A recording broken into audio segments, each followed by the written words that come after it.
Well, we have Ollie, who is a games and AI researcher living in London, in hopefully his last year of a PhD focused on the development of techniques for assessing the diversity present in procedurally generated output. In his spare time, he's a keen game developer and 3D artist, and getting to turn his love for games and ProcGen into new research has been a great experience. And luckily, is coming here to share his insights and techniques on visualizing generators with us today. Hello, Ollie. Good evening. Thank you so much for having me on. And yeah, thank you for that lovely intro. I hope you can all hear me clearly. I'm not going to look at the chat just in case. Anyway, advice not to get thrown off. So yes, I'm here with a lightning talk, looking at techniques that we can use for understanding and visualizing the output diversity of generative systems that you might be using when making your games. So I can probably skip over lots of this after that lovely info. But yeah, my name is Ollie, based here in London, which is why it's quite dark in my background. And this is going to be quite a whippy lightning talk, especially because I keep on overrunning in my practice runs of this talk. So please feel free to reach out to me afterwards if you have any questions or any thoughts. I bet I would love to hear from you. So evaluating generative systems, evaluating the performance of systems that make stuff for games. Broadly speaking, there are kind of two angles you can take. You can look at the kind of input side, at the resources required in terms of human labor, pre-made assets, and so on. Or you can look at the qualities of the output. You can look at the qualities of individual artifacts or the overall diversity. And it's in this kind of messier latter camp that I am more interested and where we'll be focusing today. So the two, oh wow, none of my animations are going to show up. That's fine. The two sort of terms I will be throwing around quite a lot in this presentation are generative space and possibility space, which I believe are not widely used outside of game AI research. So I thought I'd start with a quick primer on those two. So possibility space refers to the kind of abstract conceptual volume that contains all of the content that is possible within a given encoding system that you've decided upon, whether that be a grammar or some kind of tile map-based system. Anything that you can represent with that is within the possibility space. Whereas the generative space refers to the volume of stuff that you're actually going to produce from your generator, where the kind of like space within the possibility space that your generator is occupying. So to illustrate this with an example of a game that we're all likely familiar with, Minecraft, the generative space for Minecraft encompasses anything that you could see when you first generate a new world in Minecraft, anything that could be spat out by Minecraft's lovely terrain generator in the form of its lovely QB voxels. That is the generative space for Minecraft. Whereas anything outside the possibility space could be something as closely related as something that requires a block type that doesn't exist in the base game, but it also exists, the entire rest of creation is outside the possibility space of Minecraft. Anything that cannot be represented with voxels is outside the possibility space. But there is this kind of interesting hinterland in between the two, stuff that you can technically produce in Minecraft, but is never going to be produced by its terrain generator, or at least we assume it's not going to be possible. Now, these two terms are quite useful for me when thinking about tuning and evaluating a generative system, because we can think of tuning a generator to produce the best possible content as trying to localize a generative space optimally within the possibility space, trying to get it to overlap as much as possible with the volume of content that we want, all of the good ProcGen narratives, the good levels, the interesting weapons, whatever it is we're generating. We're trying to move our generative space so that it occupies as much of that desirable space as possible.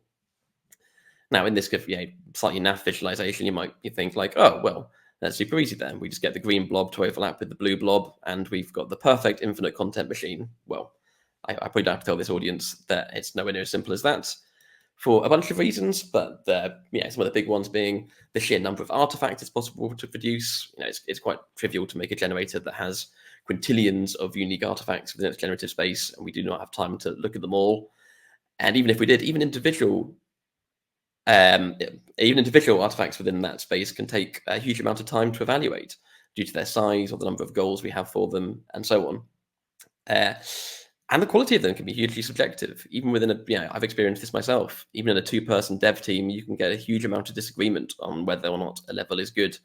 So the idea there's going to be any sort of universality to working out where your sort of generative space is in relation to the desirable space of content is it's just not going to happen.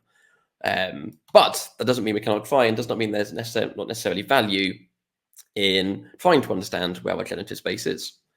So getting into some of the sort of techniques we might want to look at, and I've focused more on game levels in my research, but in theory these techniques should be usable for any kind of game content, and indeed all of these have been used for things as diverse as poetry generation to narrative generation. So even though my examples will be quite sort of game environment based, just bear in mind that no matter what you're generating, these techniques might be useful for you. So starting here with the technique that we'll all have used anytime we've made a generator for bug fixing and final testing. What I call content sampling, but it's simply the process of generating some things and looking at them, seeing what we think. Now, obviously, this will be done numerous times when making any kind of generator, but it is a valuable technique for trying to understand our generative space. Even looking at a small set of artifacts can tell you if you find a good artifact, that tells you there's good stuff in there. If you find something broken, that tells you there's broken stuff in there. But it obviously can be quite misleading because if your generative space is extremely large, you can sample a large amount of content from it, and you might still be getting a quite sort of myopic view of the underlying generative space.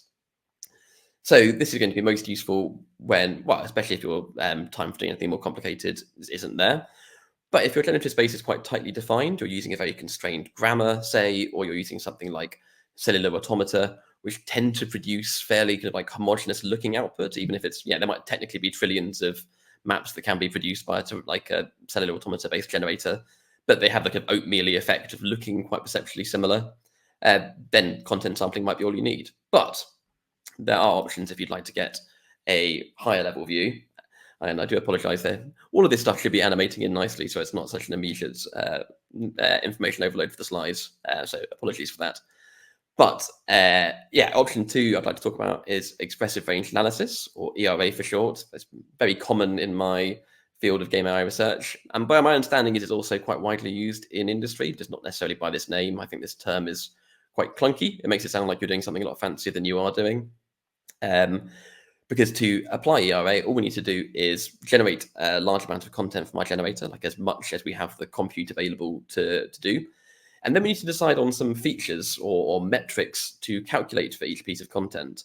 Now, these are intended to be sort of like, descriptive features that we think are interesting about whatever we're making, and especially things we want to find diversity in. So in the sort of Minecraft example, maybe we'd be interested in the amount of tree coverage or the average height of the mountains. And then once you've calculated these features for all of your content, you can then plot them. Often in a 2D plot, but you could theoretically do it in 1D or 3D. But what we effectively get then is a kind of visualization of our generative space in terms of these features. Based on if each point in this chart is a map, you're kind of getting an idea of what the overall shape of your generative space is in terms of these features. Now, this is naturally most useful if you know exactly what kind of diversity you want to produce. If you've got like an idea for what, say, upper and lower bounds of tree coverage you want, then this can tell you that immediately at a glance.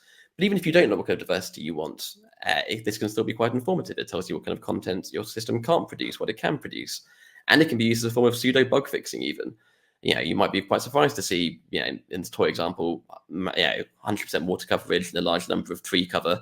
That might indicate these maps are actually broken, something that would not, a weakness of your generator that wouldn't have been exposed if you'd even sampled a large number of maps.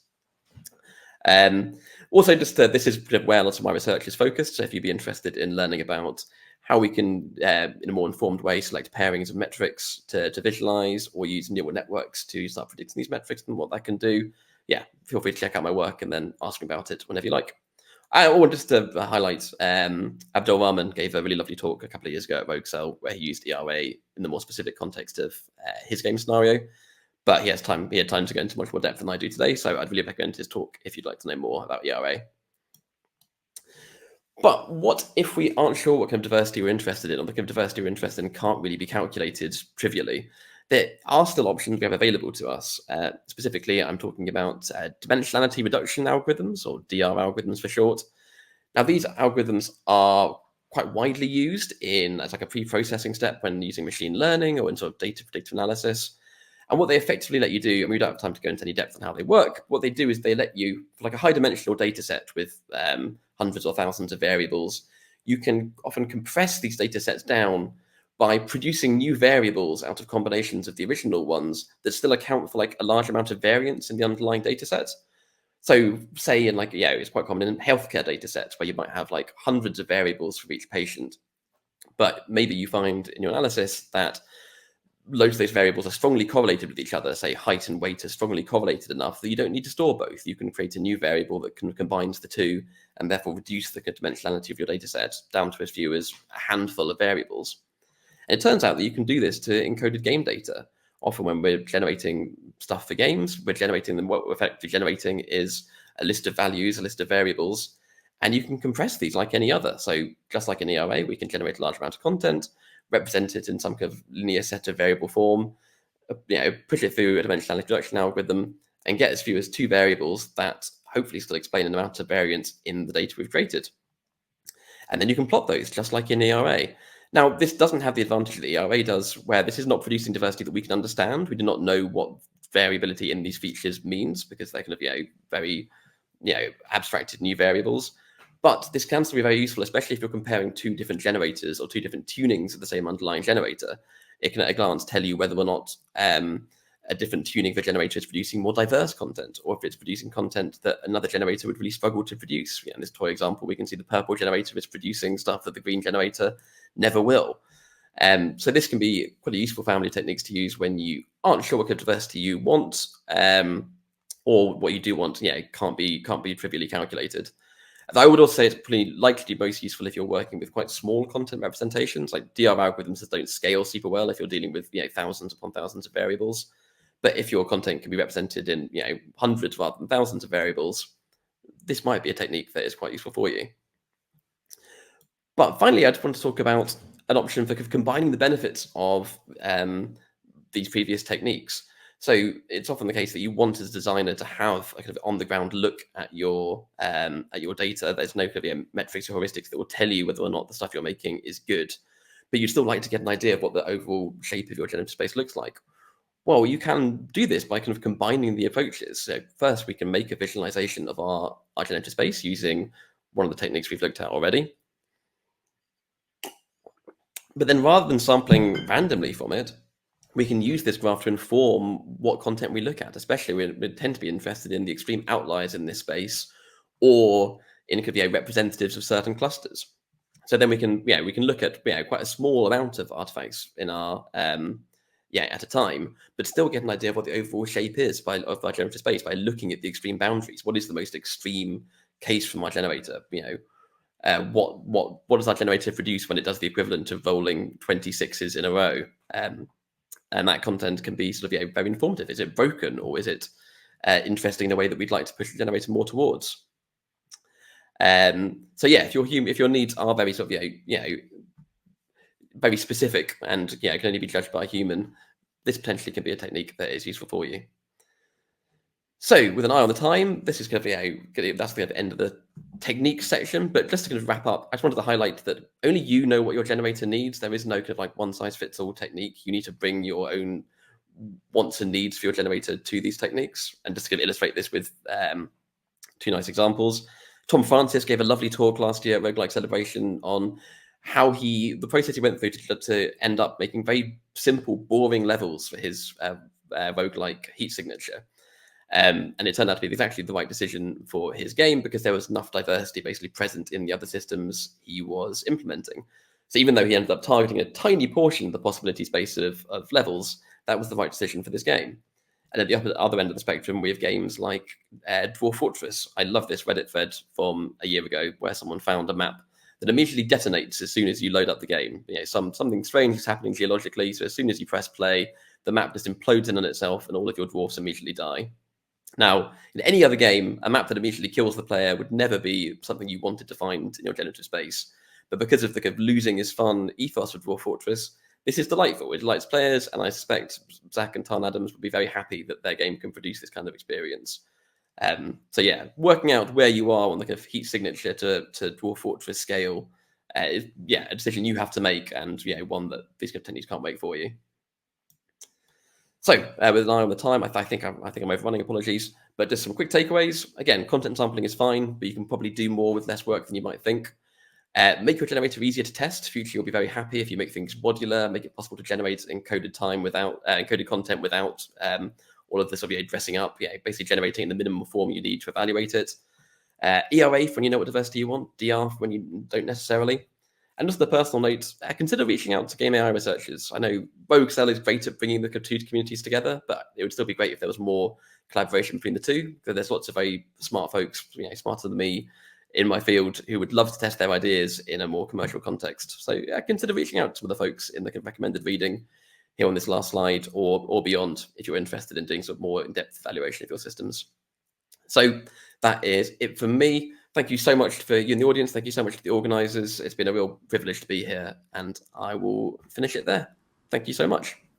Thank you. Yeah, I appreciate. I think it's always hard to condense big field into a short talk, but it's a useful overview. I know, yeah, we sometimes have, and I think even later today, we'll have a deeper technical dive into very specific algorithms, but it's nice to get that big picture for if you're starting out. I know for me, working on generators in AAA contexts, it's like most stuff stops at the point of like you hit generate a bunch of times and you look at what you get. So figuring out what are the options to step a little closer to something more directly is great. Oh, I'm glad. Cool.